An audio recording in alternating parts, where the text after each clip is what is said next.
What's up? What's up? What's up, my people? It is SG, your host. Welcome to Chill Out Records. We are back here. I hope you guys can hear me. I hope you guys had a fantastic week. We are back right here, 1 o'clock. Well, almost 1. I kind of started a bit early because I got a lot to talk about today. And man, it has been a crazy week. Last weekend, I dropped out. I went after my live. I actually ended up going to Buckingham Palace and just walking around central London. It was pretty fun.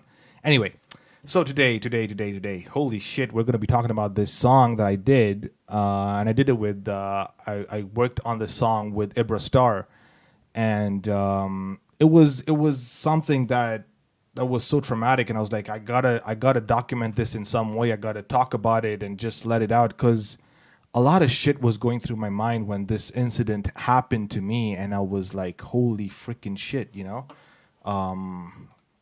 So it was just a very crazy moment in my life, and I keep saying crazy, but it was really messed up.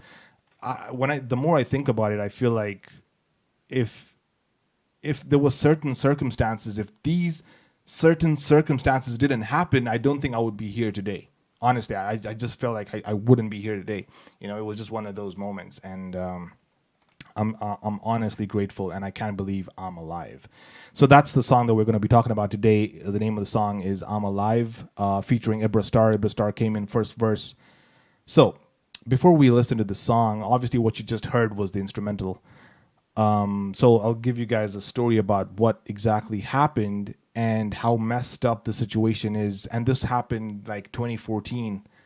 Was it 2014? 2015. Yeah, 2015 was when this happened.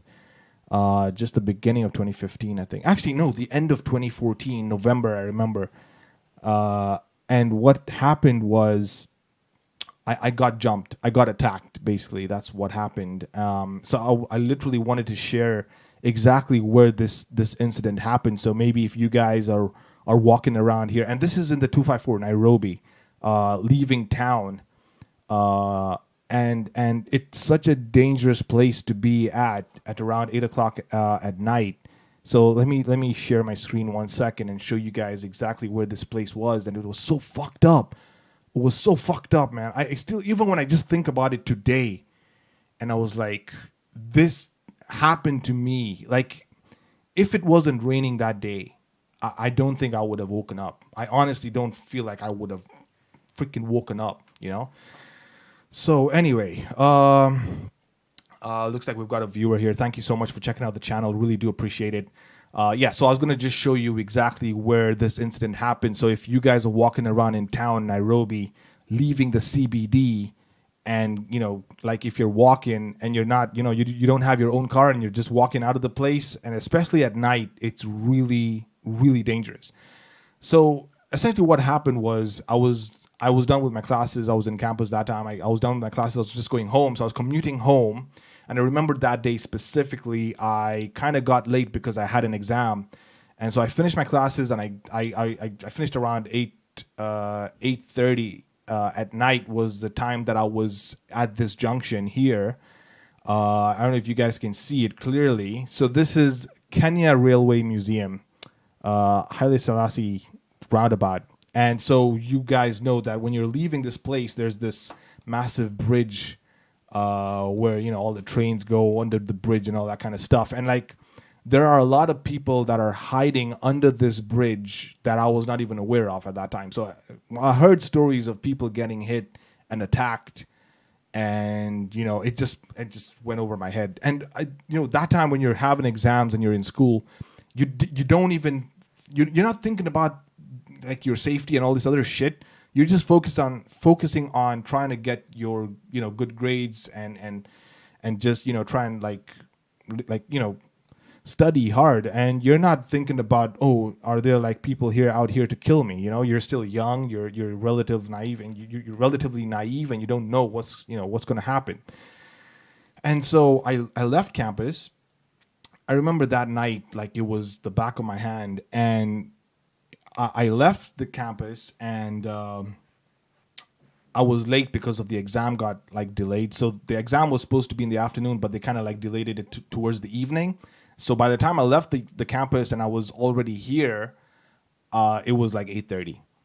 Now, when I got to this point, now normally I would just walk across because where I used to stay was literally just down the road. So it was like I would say maybe a 20-25 minute walk from this roundabout, okay?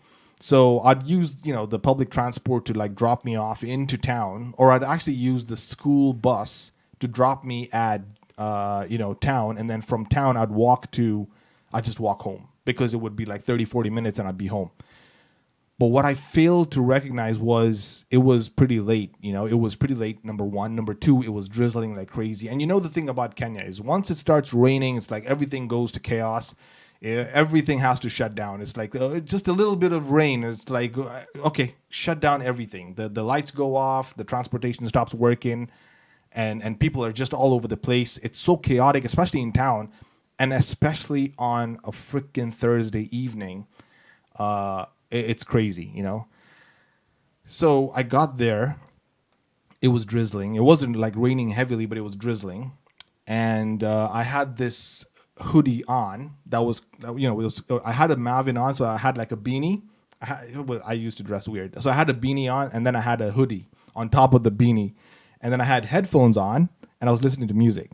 Now, in my pocket, I had just my phone, my school ID, a laptop bag. But in the laptop bag, I just had books and what else did I have? I had books and my school ID, and of course, in my pocket, I had 30 shillings. 30 shillings, and I was like, "How the hell am I going to use this to get home? There's no freaking way, I can use this."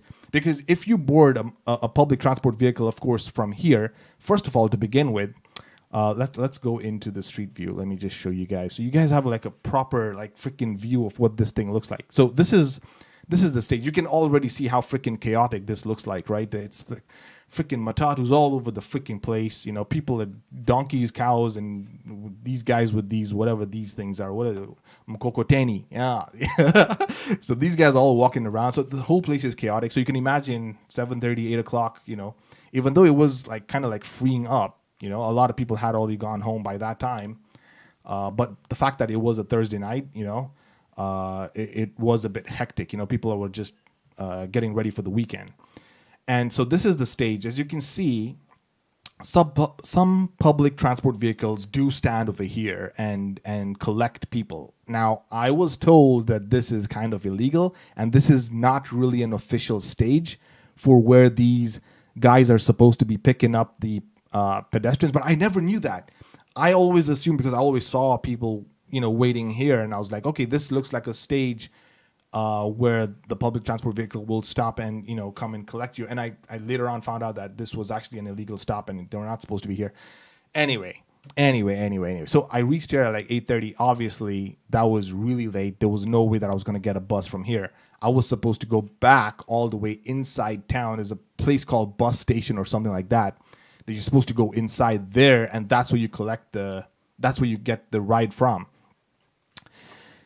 And I got in there, and I stood there and I waited for like 30-40 minutes. No one's coming through, and I'm like, what the freaking hell is going on? Like there's no public transport vehicle coming through. Like, I'm just looking at the time. So 8:15, 8:30. 8:45. I waited for like almost an hour, and I'm like, there's no public transport vehicle coming through. And I was the only one standing at the stage over here. Literally, like right now, obviously you can see people, but I was the only person standing over here. And it's drizzling, and it's almost 9 p.m.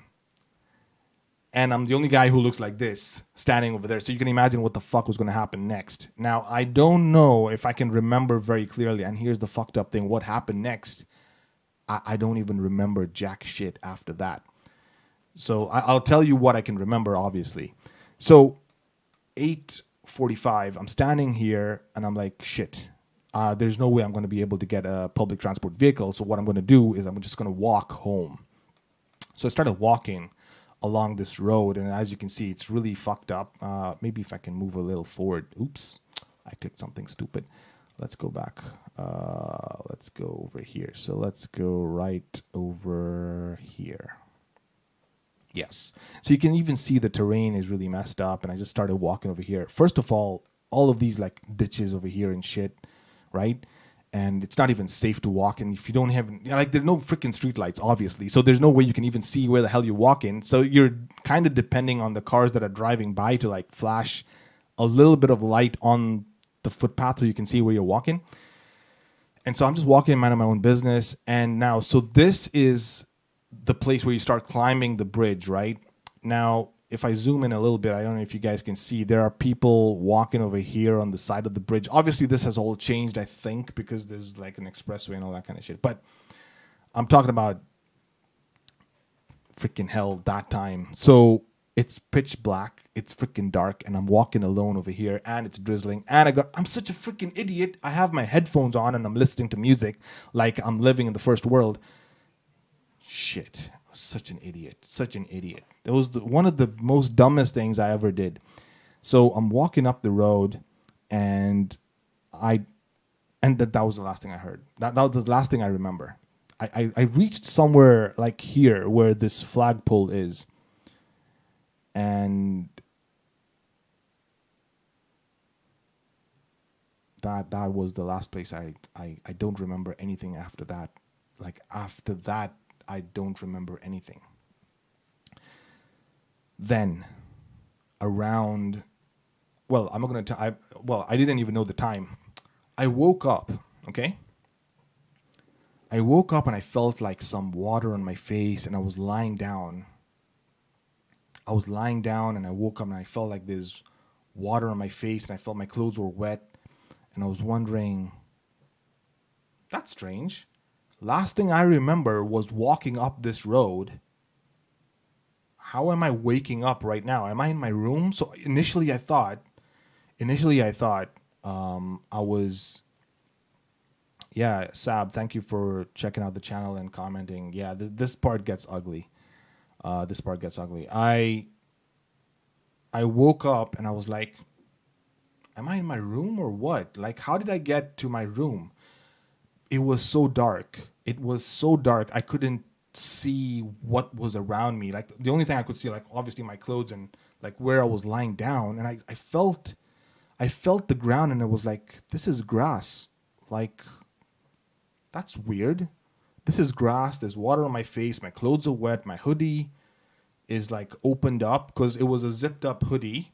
And so that was opened up. My beanie was missing.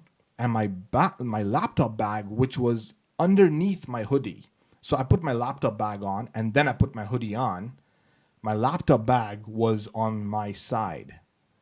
And it was pitch black. There wasn't any noise. Like, I think the time that I woke up was probably really late. It was like there was no cars on the highway, and I'm just lying down there, and I was like, when it finally hit me, like, fuck, well, hit me, when I actually realized what the fuck had happened to me, I was basically just attacked, and I found out that I was hit in the head and I was unconscious. I was literally unconscious, lying on the side of the freaking road. Now, you can see over here is like a ditch, right? Over here is a ditch, and it's a steep ditch. And that's where I was lying. And so when I looked around, I was like, shit, this is grass, this is mud. Now, here's the funny thing. It was by some miracle, I don't know if God was watching over me or what, I was lying down in a position where my feet were higher than, no, my head was higher than my feet, okay? My head was higher than my feet. So if I was hit in the head and I was bleeding and my feet were higher than my head, I would have bled out and I would have died. I wouldn't be alive today. That's number one. Number two, it was drizzling. So the fact that that rainwater was hitting my face, that's what woke me up. Because when that shit just hit my face. Okay, Sab, 1 second. So when the rain just hit my face, that just woke me up. Now here's the fucked up thing, Sab. I wasn't feeling like pain or anything like that. I was so confused because you get hit in the head. You don't feel the pain just yet because you're you're drowsy, you're groggy, you're a bit confused. So everything to you is just like you feel like you're underwater. You're like, where am I? What's going on? You know, it's like I can't. Yeah, so that's how I felt. And so I get up, I got myself up, I picked up my bag. Obviously, my phone is taken.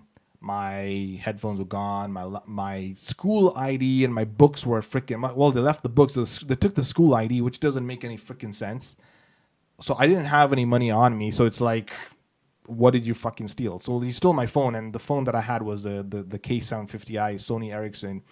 I'll never forget. It was my first phone. I saved for months just to buy that phone, and fuck, it was one of the that's a different story. But like when I found out that they're taking that phone, oh man, my world just like I was just devastated. So they took the phone, they took the headphones, and they took my school ID. Thank God they didn't take my clothes or my shoes or anything like that. I was completely knocked out. I was blacked out.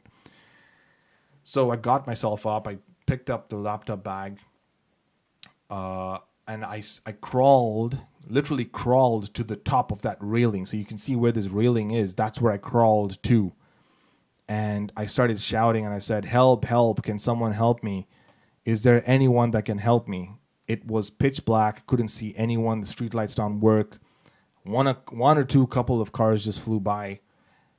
And I stood there and I'm feeling like, why is my face so wet? What's going on with my face? Like, it's not raining that heavily. Why is it so wet?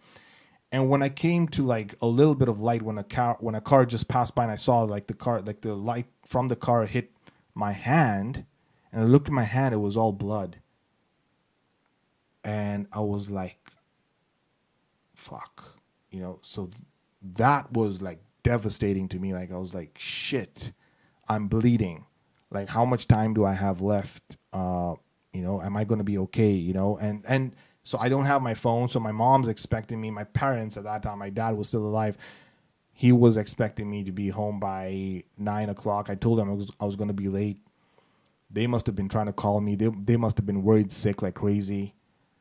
And it was, I had no way to reach them, and there was no one there. So I stood there and I was shouting, can someone help me? Can someone help me? I don't know. I was lucky that day. It's like a lot of things that just fell into place that kind of like made me think like, shit, man, maybe someone's watching over me. And so there was a guy walking by and he was a police officer.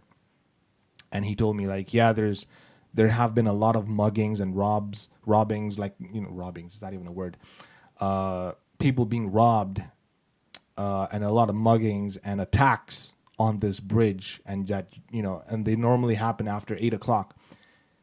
And he told me that, yeah, it looks like you've been attacked, so I'm going to take you to the police station. So we walked from here with my bleeding head. We walked from here all the way straight across to the central police station that was just on the other side of the block, behind that building. And we got there and he called. I told him to call my mom. I was lucky that I could remember my mom's number off the top of my head, because it was like, shit, if I don't even remember this, I'm done. I couldn't even remember the time, nothing. All I could remember was the last thing. I was waiting for a public transport vehicle and I walked up the road, and that's all I remember. So when we sat down and we called my mom and he told me the time, he was like, it's 1 a.m, bro. 1 a.m. So I was knocked out for like what, 3-4 hours? Because I probably could have got knocked at around maybe 9. Shit. So he told me it was like 1 o'clock. So my mom came driving. She was like, she was worried sick. So she came within like 30 minutes. She was there. She picked me up. She rushed me to the hospital. I got 6 stitches on my head. Essentially what happened was they hit me on, I think it was this side. Yeah, on my right side, on the back of my head. And they punctured my head. So basically, it was completely open. So they had to, like, they shaved this side of my head, and they operated. They gave me like 6 stitches, and I was told to just be. They put me on like heavy antibiotics and shit, and yeah, it was fucked up. Like, I just think about it, and I just be like, damn, like, and all for what? Just some phone and like some change in my pocket. Like, it was just so messed up. It was one of the worst experiences of my life. And when I think about it, and I'm like, damn, man, this is just it's so messed up. Like, I understand the economy is messed up, but you know, why would you take someone's life just to get like some small gains? It was just messed up. And ever since then, I've just been so cautious. I've always been using my own transport every time I visit Kenya. Even when I visited this time, it's just one of those incidences that have just scarred me for life, physically and mentally. It's just scarred me, and I just feel like I understand the economy is fucked up, and people are really fighting and trying to really get money and steal and rob and whatever because the government doesn't give a shit about you.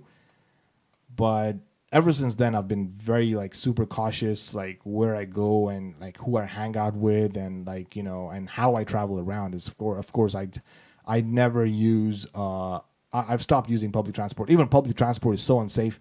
It's like you sit there and someone's trying to pickpocket you, or they'll give you the wrong change. There was a time I was sitting in the public transport vehicle. The guy dropped me off, and so I gave him the money. It was the fare was 30 or 40 shillings, and I gave him 100 shillings. And like he didn't give me the change until the time that I was supposed to get dropped off. And then when I almost got dropped off, he gave me the change back, and it was like 10 shillings or something. And I was like, where the freaking hell's the rest of the change, And then they were like, no, we gotta go, and they just drove off, and they just conned me for my change. And I was like, it's so messed up, it's really messed up. It's like you have to be on your toes 24/7. And you know what the fucked up thing is? A year after that incident, I still got robbed again. But luckily the second time round it wasn't that bad, but still. And the funny thing was, it was on the other side of the bridge when I was going to campus, and I was like, man, it's like one after the other. It's just, whew. So I stopped. Walking. I just stopped walking on the bridge. I was like, shit, this I can't do this bridge anymore, man. So yeah, I used to really fear this bridge, and obviously they're gonna attack you over here because this is like the main entrance to the CBD. It's like, yes, of course you can. There are other routes to get in, but this is like the main highway to get into the CBD. So of course they're gonna be waiting in line like the sharks just waiting in line for the prey. It was just messed up, man. But yeah, so basically that's then what this song was all about. So I think a year after that, yeah, because it happened in 2014. So I wrote about it in 2015, and I just wrote the song, and I was like, just it was just one of those things that really haunted me. Like I was really afraid to even get out. I was at home for 2 months. I kind of got delayed with some of my exams and schoolwork and stuff. I had to like miss a semester, and yeah, it was really fucked up. But I recovered and everything's fine. I'm just grateful to be here today, and yeah, that was basically it. So yeah, it was a crazy time in my life, and yeah, if you guys, I don't know what the situation is right now, with theft, and I think Sabi, even you had told me once that there was, an incident outside your house. Someone was trying to get robbed, or someone was robbing someone, and they caught him. And it's like mob justice has to happen in order for justice to like take place. It's like even if you call the cops, right? The cops are going to take their sweet, pleasurable time to just get there. And so, yeah, it's like if you're there with the mob, the mob can do some justice and catch the guy. But I don't believe in like the whole killing part. That was a bit too extreme. Maybe they should have just tied him up and like obviously like hit him a little bit, scared him up a little bit. But I felt like the killing was a bit too much. I mean, yeah, it's just messed up. And now that we're having elections coming up very soon in Kenya, is it the 9th of August? If I remember, is it 9th of August? I don't know what the exact date is. Let's just hope that Kenya has a good election and that things just go well, because it's like shit. I remember 2007 when that post-election violence happened. Holy shit! It was madness. People were just crazy. Yeah, it's just messed up. Sab, what are you saying?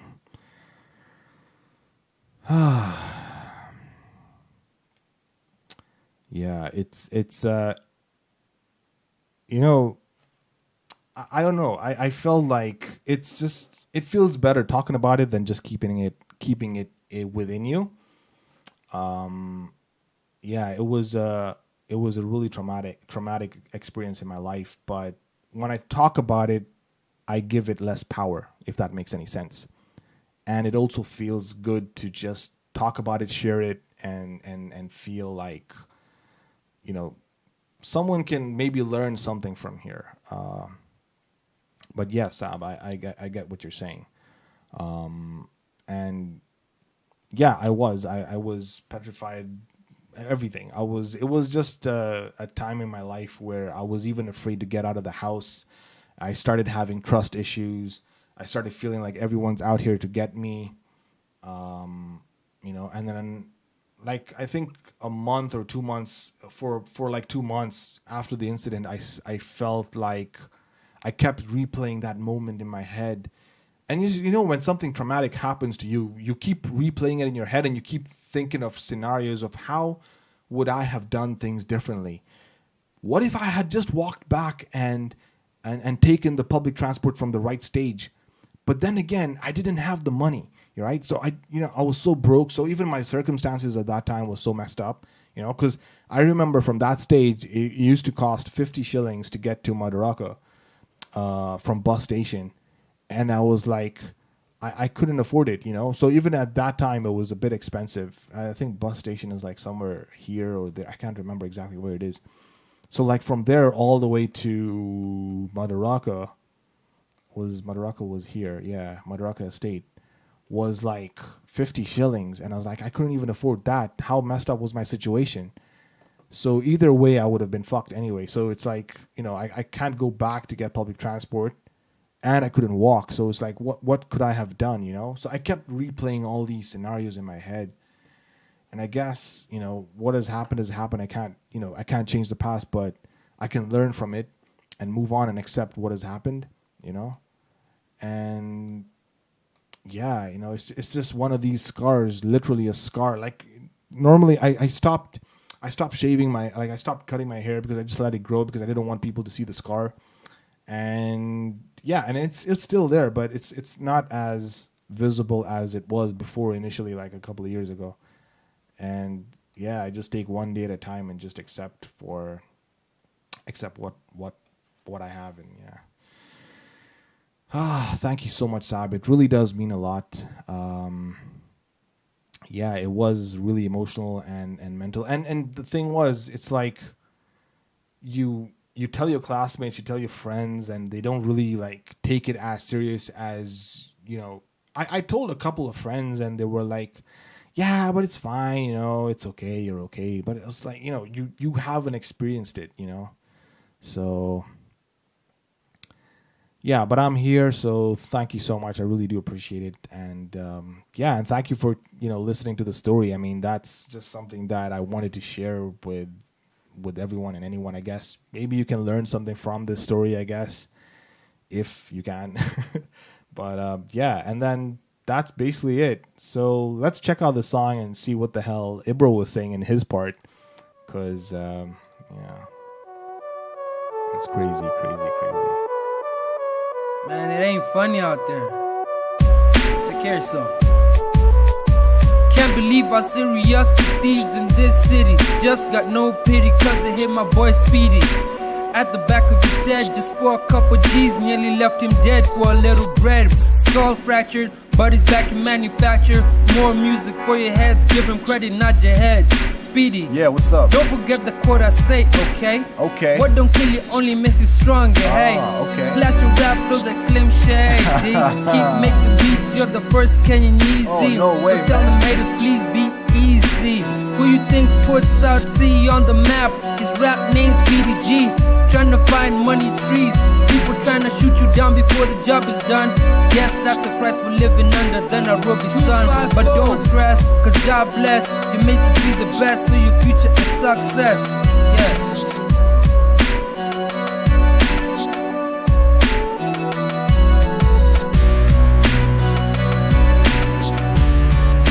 Yeah, Ibra Star, I'm still alive, man. I thank God. How can I struggle for this long and just give up? Hell no, I'ma live up to my expectations and never give up. As I rise from the ashes and finish the expedition, remakes and the riches from Brayside, helping Ibrahim whatever he makes. That's true, homie. Been in this rap game for too long and I still don't get recognized whenever I release a new song. Give him credit, Fuck the punchlines, someone told me to be a storyteller. Keep Owen is one of them, and this is the kind of fella Shut I can up. count on to give us positive feedback, cause we need that. Tryna go big when I feel fat. You can take my money and change whenever you see that, but my talent and skill remain. You can never steal that. Come up with sick lyrics every time my brain's bored, and I keep spinning on this mic like it's raining hailstones. End up with so many tracks, you can call it a railroad. Just tryna hit bullseye on whatever I aim toward. Bang, bang. So that was the song. It was very simple and straightforward. I didn't want to have a chorus for the song. I just felt like just let the beat play.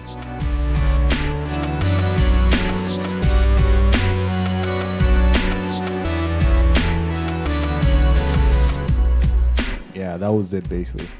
Well, that's it, guys. I mean, it's just, yeah, it's just one of those things that you just you have to live with for the rest of your life, and you just you learn and you move on and you appreciate everything that has happened after the fact, because it's like, everything after this incident, it's like it's a blessing, because it's like I'm here, I'm alive, I'm doing this, I'm talking to you guys, so I'm grateful, I'm happy.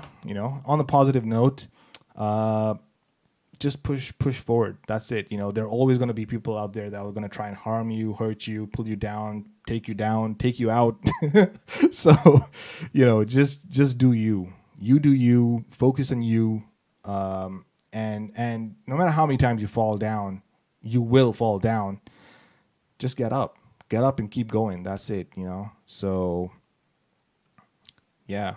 That's all. That's it, guys. Thank you, Sab, for checking out the channel. You've really been a really awesome supporter and loyal fan, I have to say. So I really do appreciate it. If there's any particular requests that you have, I don't mind doing them, or we can discuss them. If you have any specific topics that you'd want to talk about, we can definitely do them. Although we're almost ending towards the end. We're almost getting towards the end of the album. So, this was track 15. So we've got 5 more tracks to go and then we're done. And I've already planned out what we're going to be talking about and what I'm going to be doing in my lives after the album. So here's a funny thing. On a closing note. Okay. Thank you, Sab. What I'm going to be doing now is crazy. So there's this website called Omegle, I don't know what it exactly. Yeah. So what it does is it just connects you to random strangers on video calls. On video, yes. So you have a random stranger talking to you on video call, and you just talk about shit.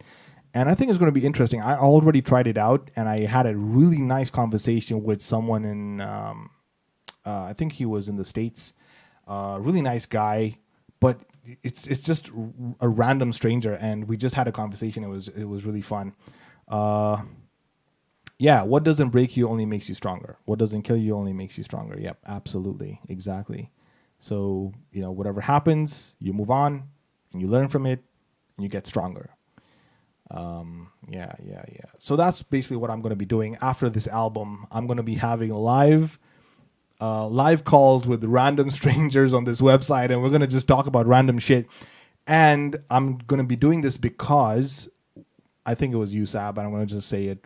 You told me that I need to start talking to more strangers and opening up so that I can get out of this freaking bubble that I'm in. So yes, I will be doing that. If I can't do it physically, I'll do it online. So I think that'll work. It will definitely boost my confidence and help me articulate myself and my thoughts better, I guess. So yes, okay. I think that's it. Have we done 30 minutes? Perfect. 32 minutes. How long is this stream going on for? 30 minutes or something? Yeah, whatever. Okay, cool. Fantastic. Have a fantastic weekend. Oh, wait, weekend, yes. And I'm going to see you guys tomorrow. We're going to be talking about the song. What's the name of the song that I'm going to be talking about? Let's see. We are going to be talking about the usual. Oh, yes. Oh, man. This is some crazy, stupid stuff. I don't even know if I should. I think I should skip this one because this song is too explicit, man. Too explicit. I don't know. I think this one should kind of like skip this one. Maybe we'll do Purple Lipstick and Dreamer and all that. We'll see. Let's see how I feel tomorrow. Anyway, thank you, Sab. I really do appreciate it. And yes, I feel like I am opening up a little bit more than I used to. You know, back in the days, it was just very quiet and I used to go MIA. But Sab, yes, I do appreciate your advice. And I have been taking your advice. Yes, you know, going out there, communicating with people, talking to more people.